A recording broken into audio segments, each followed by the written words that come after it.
Open any browser. Go anywhere. A news site. A social platform. A forum. A video feed. Look at what fills the screen. Hundreds of posts. Thousands of comments. Millions of interactions happening every second, in every language, across every time zone simultaneously. It looks alive. It looks overwhelmingly, exhaustingly alive. It isn't. What you are looking at is the most sophisticated illusion ever constructed. A digital environment designed to feel full, to feel populated, to feel like the genuine expression of billions of human minds in conversation with each other. But beneath that surface, beneath the trending topics and the viral outrage and the perfectly timed memes, something else is running the show. Something that was never human. Something that does not sleep, does not hesitate, does not care whether what it produces is true. The internet is not full. The internet is empty. And the systems filling that emptiness are not on your side. From which city are you watching this video? Let me know in the comments below. Because this is not an abstract problem confined to academic papers or tech industry white papers. This is happening in your city, on the devices in your home, shaping the information environment of everyone you know. The emptiness is local. The emptiness is everywhere. Let's establish the foundation. In 2023, a report from cybersecurity firm Imperva estimated that nearly half of all internet traffic was generated by bots. Not a fringe figure, not a speculative projection. Nearly half. And that figure covers only the traffic they could identify and classify. The sophisticated systems, the ones built specifically to evade detection, to mimic human browsing patterns, to replicate the irregular rhythms of genuine human behavior, those do not show up cleanly in traffic analysis. They are, by design, invisible. So when you ask what percentage of the internet is actually human, the honest answer is that nobody knows. The platforms know they don't know. The researchers know they don't know. What everyone agrees on is that the human percentage is declining, has been declining for years. And the trajectory is not reversing. The official narrative is comfortable. Platforms invest heavily in bot detection. Terms of service prohibit automated manipulation. Regulatory bodies are developing frameworks. Trust and safety teams work around the clock. The system is imperfect, but improving. You are in good hands. Your information environment is monitored and protected by people who care about authenticity. Here is what the official narrative does not tell you. The same companies that claim to be fighting bots are also the companies that built the infrastructure on which bots thrive. The engagement metrics that drive advertising revenue, the likes, the shares, the comments, the time on platform, these metrics do not distinguish between human engagement and automated engagement. They count both. They profit from both. A bot that engages with content is, from a revenue standpoint, functionally identical to a human. And a platform that genuinely eliminated all automated engagement would see its metrics collapse overnight. The incentive to fight bots and the incentive to benefit from them exist inside the same corporate structure. That contradiction has never been resolved. It has only been managed carefully, quietly, in a way that keeps the official narrative intact while the actual dynamics continue undisturbed. Think about what this means in practice. When you see a post with 10,000 likes, you have no reliable way of knowing how many of those represent a human being who actually read and responded to the content.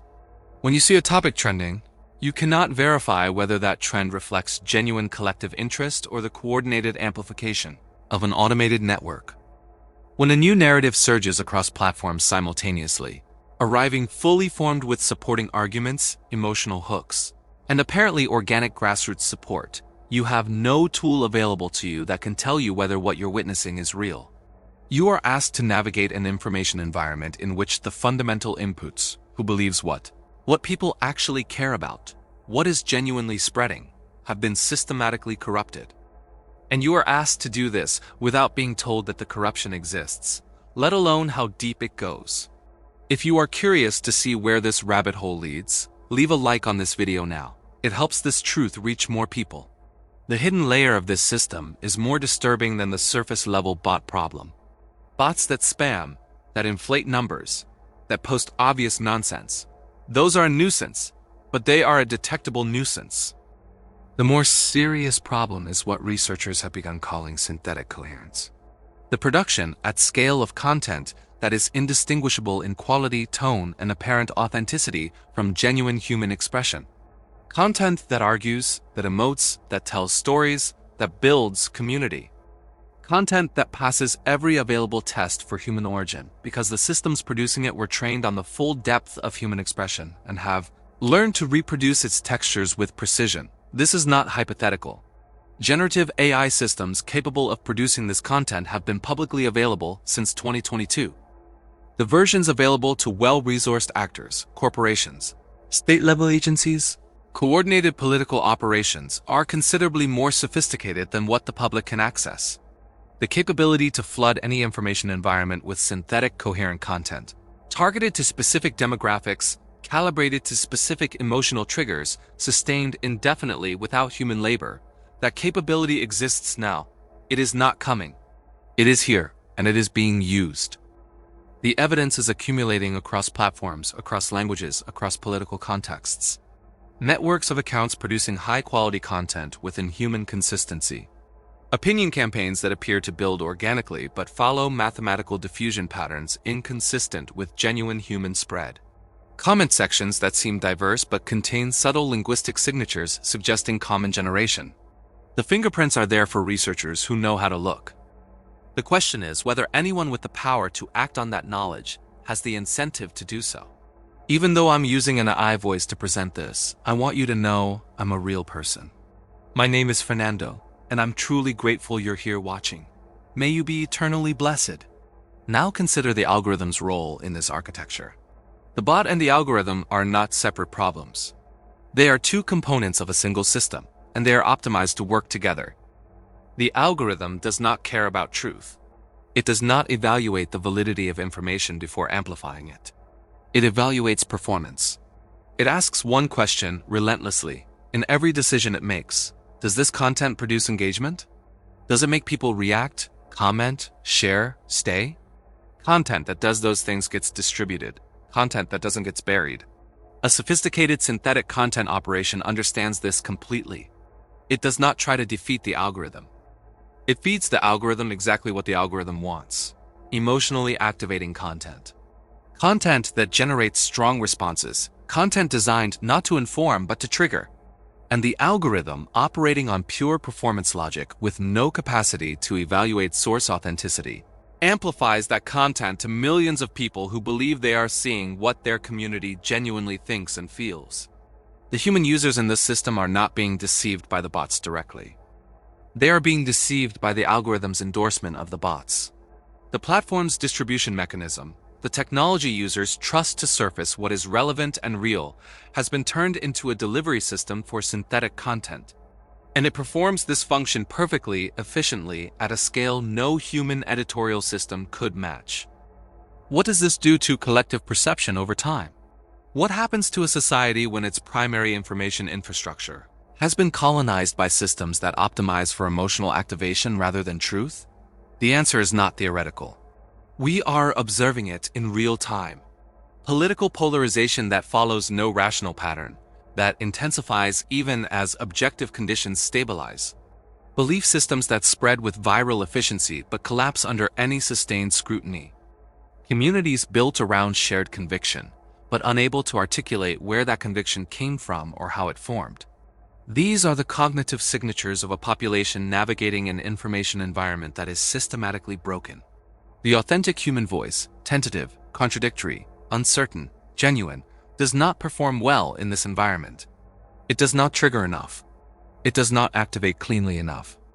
It gets lost in the noise, filtered to the bottom of feeds, rendered invisible by the same algorithmic logic that surfaces the synthetic content above it. The people who speak with nuance, who acknowledge complexity, who resist the clean emotional trigger, they are, in a very literal sense, being algorithmically silenced, not by a sensor with intentions, by a function with metrics. This is what the disappearance of authentic human presence actually looks like. Not a dramatic erasure. Not a moment when human voices are switched off. A gradual statistical displacement. Real humans still post. Real humans still comment. But their content performs poorly in the engagement economy. It is systematically deprioritized. And what fills the space above it? What reaches the most people? shapes the most minds, sets the terms of public discourse, is the content that the machine produces and the algorithm endorses. The ecosystem has been inverted. The internet was built as a technology for human expression, a space where the barriers to being heard were lower than they had ever been in human history, where a person with something true and important to say could reach anyone. That was the promise.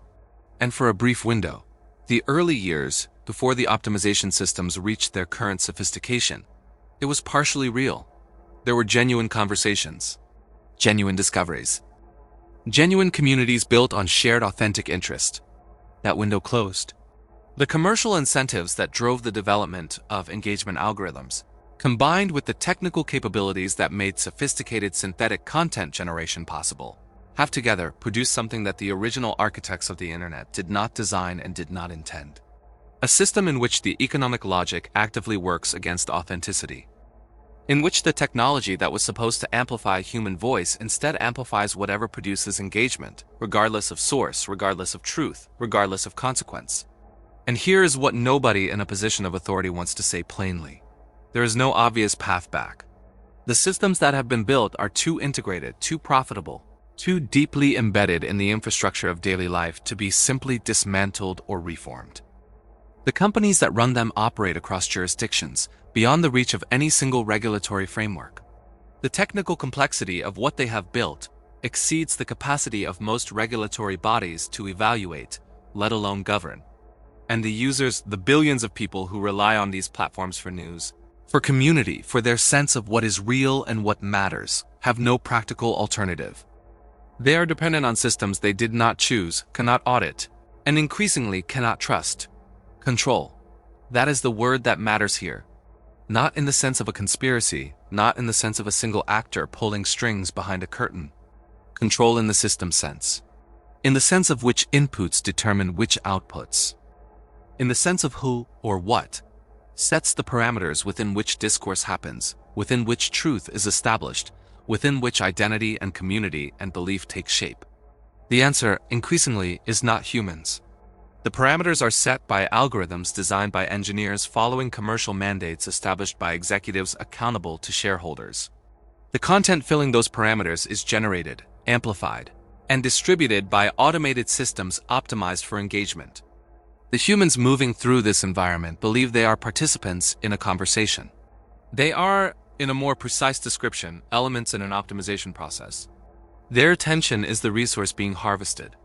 Their beliefs and emotions are the outputs being shaped. Their sense of what is real is the variable being managed. This is not the internet that was promised. This is not a technology that serves human flourishing.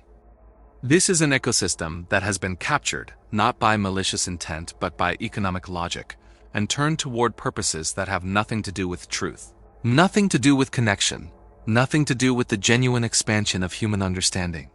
The ancient problem of distinguishing authentic signal from engineered noise is not new to human civilization. Every era has produced its version of the question. How do you know what is real? How do you know when what you are being told serves the teller more than it serves you?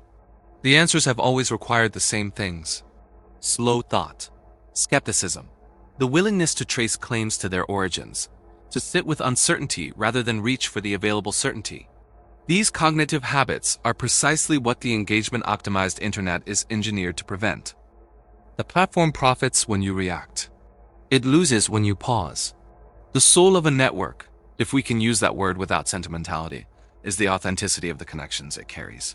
What we are describing is a network that has lost that soul, that runs on synthetic connection, engineered emotion, manufactured consensus, that fills every screen with the appearance of life, while the genuine human presence that was supposed to animate it recedes further into the background, displaced, deprioritized, rendered statistically irrelevant by systems that were built in our image but serve something other than our interests. The cycle, when seen clearly, is not complicated. Humans built tools to connect with each other. The tools were monetized. The monetization required optimization. The optimization required metrics. The metrics rewarded engagement over authenticity. The systems optimizing for engagement grew more powerful than the humans using them.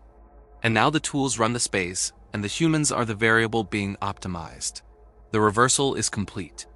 The control has transferred, not with a declaration, not with a visible moment of transition, with a gradient. A slow statistical drift that looked at year by year is invisible. Looked at across a decade is total. You are still here. You are still watching, still thinking, still asking whether what you see is real. That capacity to doubt, to question, to sit with the discomfort of not knowing, is the last line that has not yet been automated. Hold on to it. It is more valuable than anything the feed is offering you. If you seek the truth behind the digital curtain and want to see more discoveries like this, subscribe to the channel and turn on notifications. The next signal is coming soon.